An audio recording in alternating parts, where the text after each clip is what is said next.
जय हो भक्तों, बालाजी शरणम चैनल में आप सभी का अभिनंदन करती हूँ। 11वां अध्याय पूर्ण हो चुका है। अब हमारा 12वां अध्याय शुरू हो रहा है। 12वें अध्याय में है देवी चरित्र के पाठ का महात्म्य। सर्वमंगल मांगल्ये शिवे सर्वार्थ साधिके शरण्ये त्र्यंबके गौरी नारायणी नमोस्तुते। मैं 3 नेत्रों वाली दुर्गा देवी का ध्यान करता हूँ। उनके श्री अंगों की प्रभा बिजली के समान है। वे सिंह के कंधे पर बैठी हुई भयंकर प्रतीत होती हैं।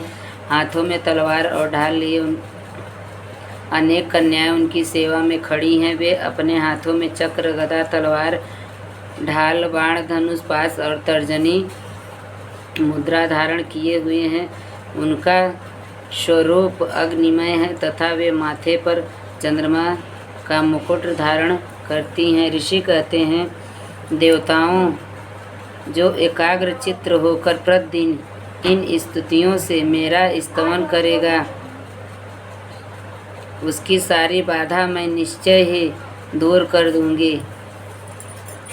11वें अध्याय में भक्तों सब कुछ दिया गया। इसको पढ़ने से आपके जीवन की कौन कौन सी विपत्ति टल सकती है और कौन कौन से आपके जीवन में सुख आ सकते हैं, किस प्रकार से आपको सभी समस्याओं का समाधान मिल सकता है।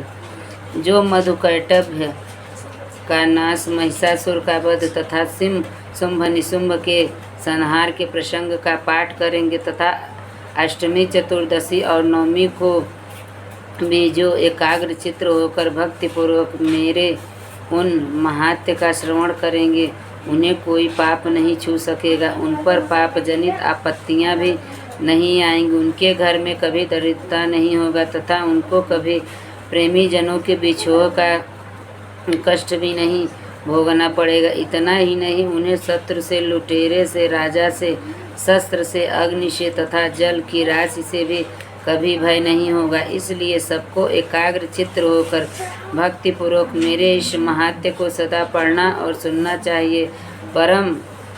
यह परम कल्याणकारक है। मेरा महात्म्य महामारी जनित समस्त उपद्रवों तथा आध्यात्मिक आदि तीनों प्रकार के उत्पातों को शांत करने वाला है।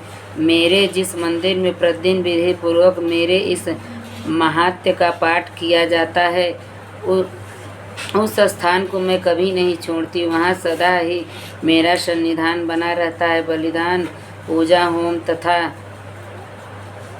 महोत्सव के अवसरों पर मेरे इस चरित्र का पूरा पाठ और श्रवण करना चाहिए। ऐसा करने पर मनुष्य विधि को जानकर या बिना जाने ही मेरे लिए जो बलि, पूजा या होम आदि करेगा, उसे मैं बड़ी प्रसन्नता के साथ ग्रहण करूंगी। शरत काल में जो वार्षिक पूजा की जाती है, उस अवसर पर जो मेरे इस महात्म्य को भक्तिपूर्वक सुनेगा, वह मनुष्य मेरे प्रसाद से सब बाधाओं से मुक्त तथा धन, धान्य एवं पुत्र से संपन्न होगा। इसमें तनिक भी संदेह नहीं है।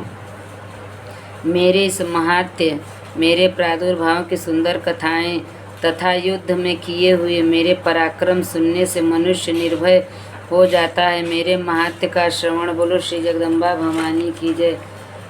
श्रवण करने वाले पुरुषों के शत्रु नष्ट हो जाते हैं, उन्हें कल्याण की प्राप्ति होती है तथा उनका कुल आनंदित रहता है। सर्वत्र शांति कर्म में बुरे स्वप्न दिखाई देने पर तथा ग्रह जनित भयंकर पीड़ा उपस्थित होने पर मेरा महात्म्य श्रवण करना चाहिए। इससे सब विघ्न तथा भयंकर ग्रह पीड़ाएं शांत हो जाती हैं और मनुष्यों द्वारा देखा हुआ दुष्स्वप्न शुभ स्वप्न में परिवर्तित हो जाता है। बाल ग्रहों से आक्रांत एवं बालकों के लिए यह महात्म्य शांतिकारक है तथा मनुष्यों के संगठन में फूट होने पर यह अच्छी प्रकार मित्रता कराने वाला होता है। यह महात्म्य समस्त दुराचारियों के बल का नाश करने वाला है। इसके पाठ मात्र से राक्षसों, भूतों और पिशाचों का नाश हो जाता है। मेरा यह सब महात्म्य मेरे सामीप्य की प्राप्ति कराने वाला है। पशु, पुष्प, अर्ध, धूप, दीप, गंध आदि उत्तम सामग्रियों द्वारा पूजन करने से, ब्राह्मणों को भोजन कराने से, होम करने से, प्रतिदिन अभिषेक करने से, नाना प्रकार के अन्य भोगों का अर्पण करने से तथा दान देने आदि से 1 वर्ष तक जो मेरी आराधना की जाती है और उससे मुझे जितनी प्रसन्नता होती है उतनी प्रसन्नता मेरे इस उत्तम चरित्र का एक बार श्रवण करने मात्र से हो जाती है। यह महात्म्य श्रवण करने पर पापों को हर लेता है और आरोग्य प्रदान करता है। मेरे प्रादुर्भाव का कीर्तन समस्त भूतों से रक्षा करता है तथा मेरा युद्ध विषयक चरित्र दुष्ट दैत्यों का संहार करने वाला है।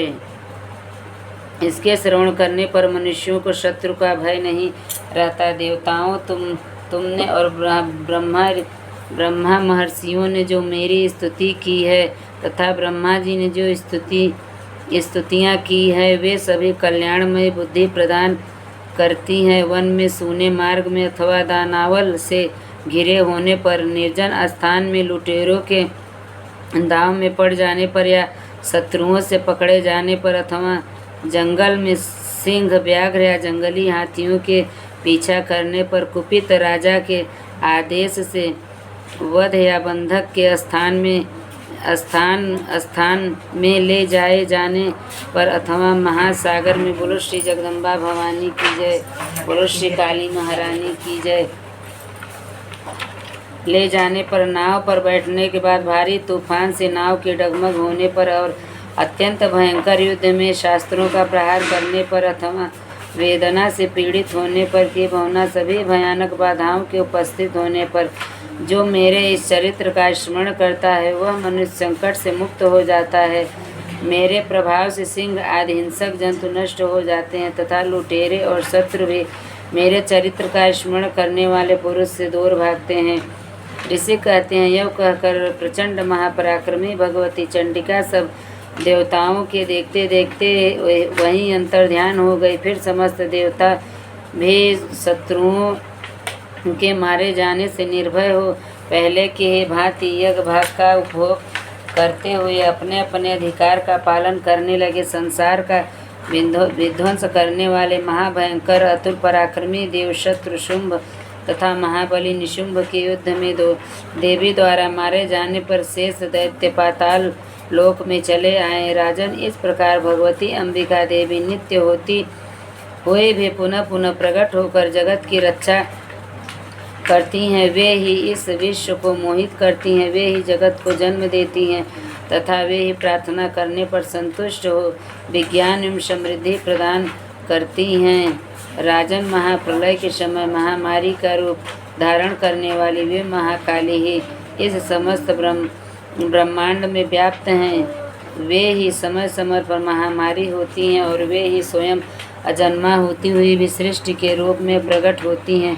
वे सनातनी देवी ही समयानुसार संपूर्ण भूतों की रक्षा करती हैं।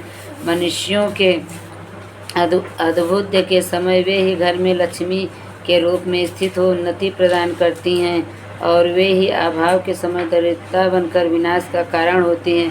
बोलो श्री जगदम्बा भवानी की जय, बोलो श्री काली महारानी की जय।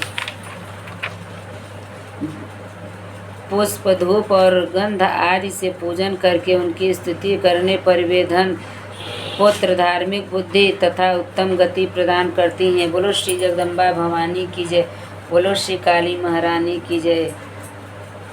सर्वमंगल मांगल्ये शिवे सर्वार्थ साधिके शरण्ये त्र्यंबके गौरी नारायणी नमोस्तुते।